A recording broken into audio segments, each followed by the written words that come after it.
What is going on, everybody? Welcome back to Coffee with Dudes. I got my water today since we're recording here in the afternoon, but we got a good one today. So I put in to find the most controversial health and fitness topics of 2026 so far, and I think figured that Matt and myself could just kind of dive into each of these because there's some good ones on here that I don't think we've really talked about so far on the pod.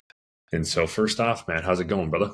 Good, man. Good. I'm excited to dive into these too. So, talk about some good topics here. Everything's good, man. We're finally getting, I was telling you, we getting no rain right now, which is Yeah. unheard of right now this time of year. So, I'm enjoying it, dude. I can't complain at all. Still low 50s, but hey, man, we'll take it. It's not Yeah. 75 where you're at, right?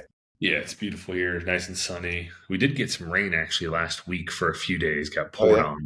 And it was pretty cold, high of about 60, which Yeah. is chilly down here. Yeah. But it's been beautiful this last weekend into this week, and I think for the foreseeable future, we're looking at some pretty beautiful weeks here coming up. Nice. So it'll be Awesome. good. But you're getting into this. So I put it in ChatGPT to find what everybody's talking about right now. And one of the first ones that popped up here is talking about fitness, body norms, and inclusivity as like a controversial topic, which has been for a little while. And so just to kind of read a little more into this. So fitness culture continues to debate what a fit body in quotations actually looks like. Stories like a size 20 personal trainer challenging industry aesthetics have sparked conversation about whether traditional fit ideals, lean, muscular, symmetrical, are outdated or exclusive. While many celebrate inclusivity, others criticize the fitness space for promoting narrow or unrealistic standards.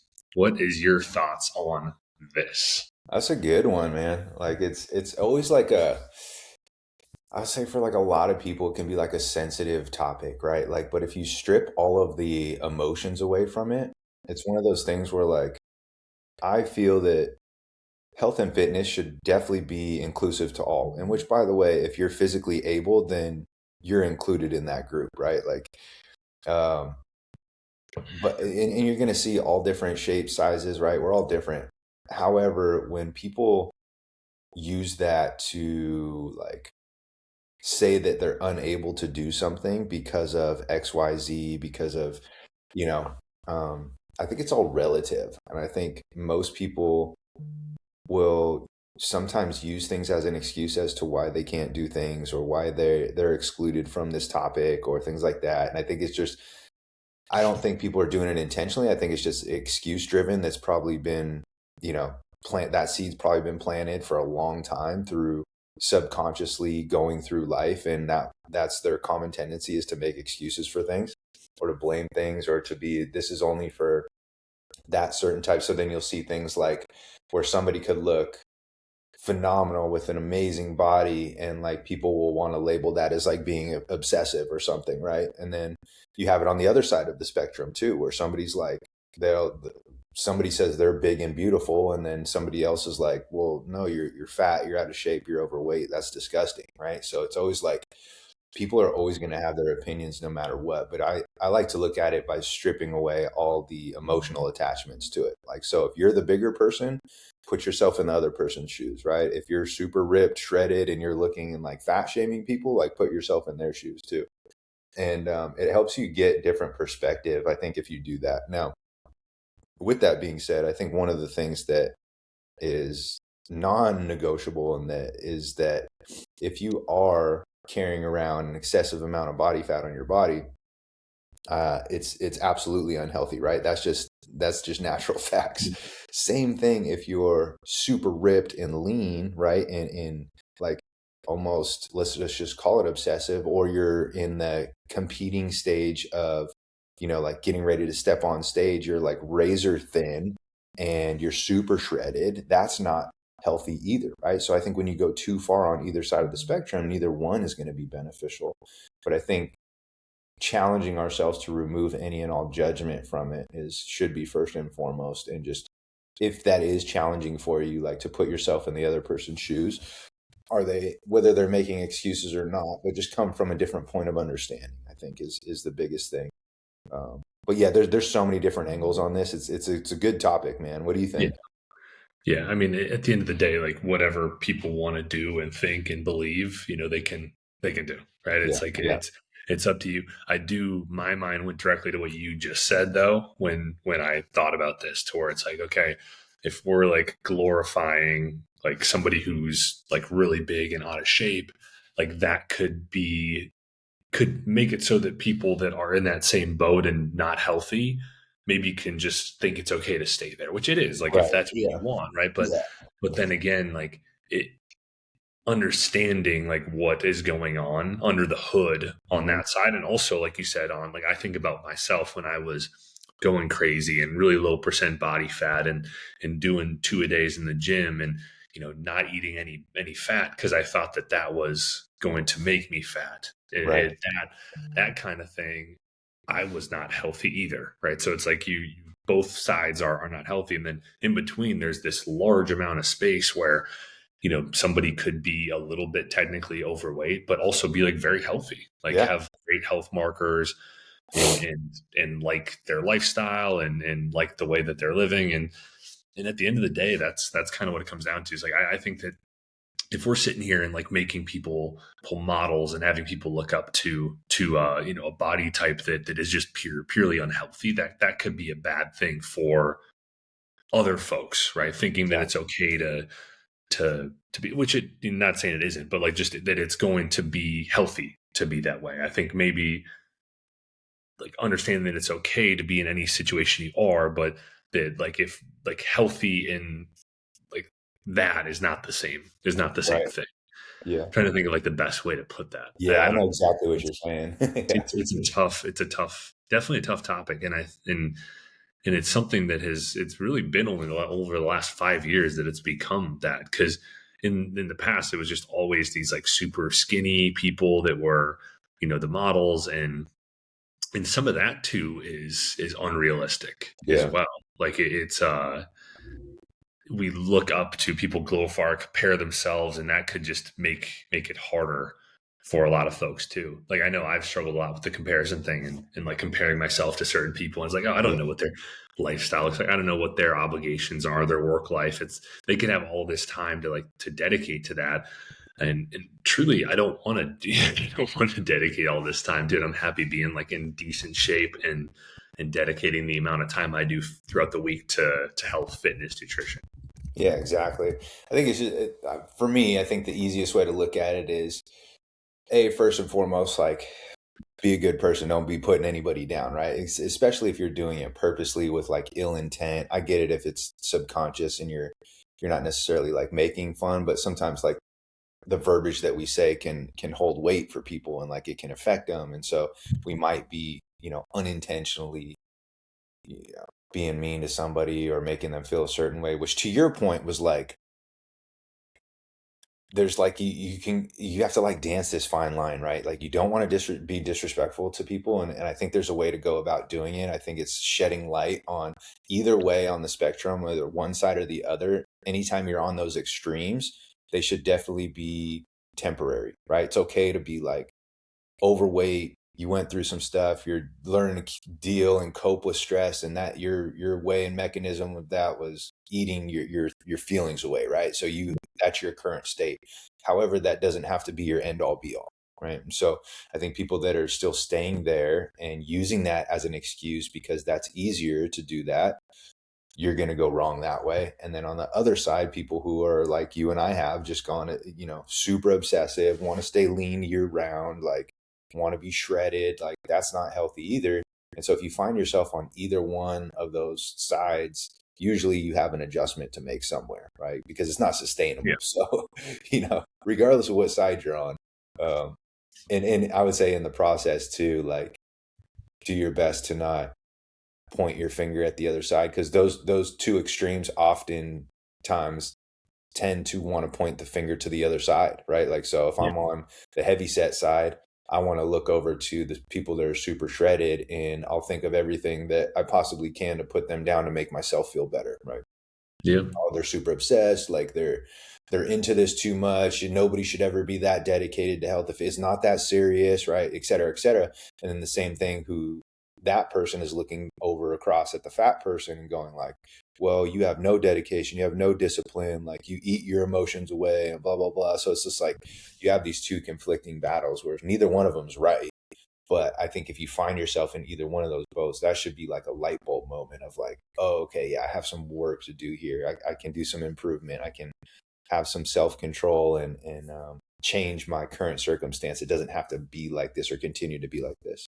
Yeah, exactly. And it can be like in a sustainable way, and Yeah. understanding that, a lot of times we live on the extremes, but just like finding, a middle ground between there and just like getting a little bit healthier can go a long way.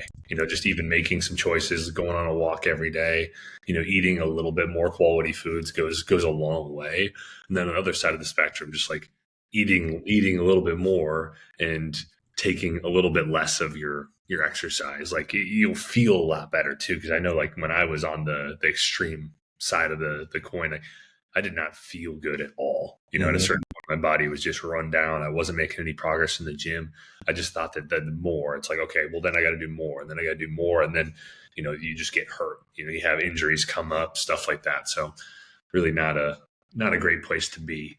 But let's talk about one more of these on this. We could probably come back to this list here in other podcasts as well. But Yeah. another one that sparked, I think it could be a good one for us to talk about, is strength training versus 10,000 steps debate. So there's a growing debate is whether long-standing benchmarks like 10,000 steps a day goal are overrated compared to strength training benefits for health and cardiovascular health.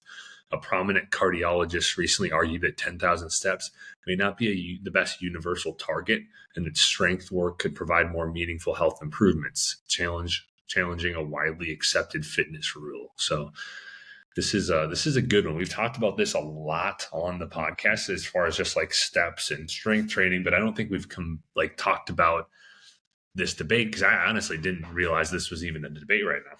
I didn't either, to be honest with you. And like my first initial thought was like, why do they have to fight against each other? Why can't you implement both? Yeah, Like for each person, I'm like, each person's different, right? Each person's unique. Like somebody might need to pull the lever on the steps category a little bit more than somebody else, right? Maybe somebody like I'm thinking of clients right now that have come to me in the past that walk just with their job alone, 15,000 plus steps a day. So like my goal isn't for them to be able to be like, hey, let's walk some more steps, like yeah, there's other levers to be pulled. It's like, okay, and I know it's all relative, but maybe since they easily get 15,000 steps a day, we don't have to make that a primary focus. That can just kind of be running in the background.